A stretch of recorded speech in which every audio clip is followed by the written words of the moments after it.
Përshëndetje TikToku.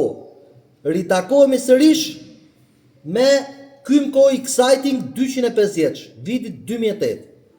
Pra, çfarë ndodh?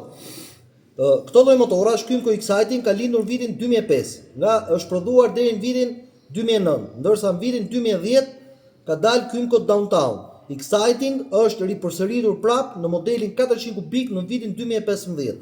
Pra, seria 2006-2009 e këtij motori ka, le të themi, dhe problematikat e tij në shumë aspekte. Problematika më e madhe e këtij motori është ka probleme me karikimin dhe me baterinë. Pra, për ta bërë këtë motor që të ketë një karikim më efektiv, ne na duhet që të ndrojmë të gjithë sistemin e karikimit që të jemi efektiv.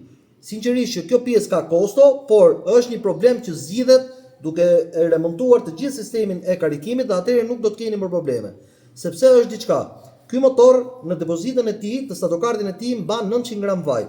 Dhe 900 gram vaj, nëse ky motor arrin që të djegë pak vaj dhe këto 900 gram janë të pamjaftueshme për të bërë lubrifikimin e motorit në totalin e tij dhe gjithashtu dhe ftojen e fushës, duke qenë se fusha e këtij motori flë brenda në vaj siç mund ta shikoni. Në rastin konkret e shikojmë bashkërisht se çfarë ka ndodhur. Ky motor e ka djegur statorin, fushën e tij në dy bobinat, se shikoni këtu ka krijuar një mas. Dhe kjo mas gjithashtu i ka djegur dhe rregullatorin dhe bateria e këtij ka rënë. Duhet kuptoni që bateritë e këtij motori janë të veçanta, duhen patjetër 12 volt 10 amper, patjetër duhen bateri të mira me xhel, bateri rezistente. Ky është një grup shumë i fortë, por në sistemin elektrik kërkon një mirëmbajtje tepër të veçantë. Për këtë e kanë për gjithë ata që kanë Kymco, dashamirësit e Kymcos.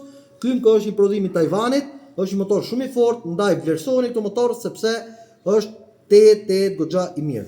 Në rastin konkret, ne operojmë me ndrimin e fushës, operojmë me fushën origjinale, kjo është fusha origjinale e këtij motori, duhet patjetër e re origjinale.